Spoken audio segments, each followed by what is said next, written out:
Alam mo ba na ang sambong ay samot-saring mga problema na masusuportahan sa katawan ng tao? Una, pangtunaw ng bato sa bato o kidney stone, tumutulong ilabas ang sobrang acid at uric acid sa ihi. Pangalawa, pangpaihi o diuretic, nililinis ang kidney at urinary tract. Natutulungan rin pang pababa ng blood pressure dahil sa diuretic effect nito, nakakatulong para sa high blood. Panlaban rin sa ubo at sipon.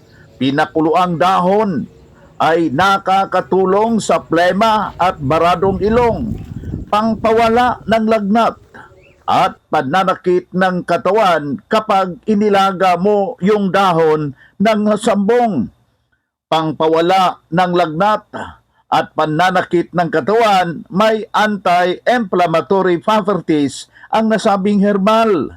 Tinutulungan rin ang may mga problema, partikularmente sa masasakit ang dugtungan tulad ng rayuma at arthritis.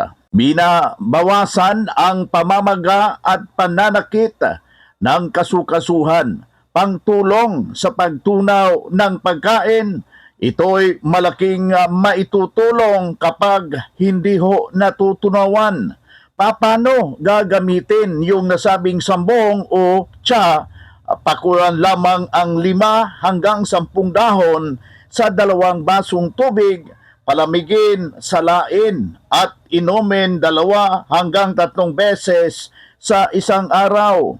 Paalala, uminom lamang sa tamang dami at kumonsulta sa doktor, lalo na kung buntis, may sakit sa bato at umiinom ng maintenance na gamot.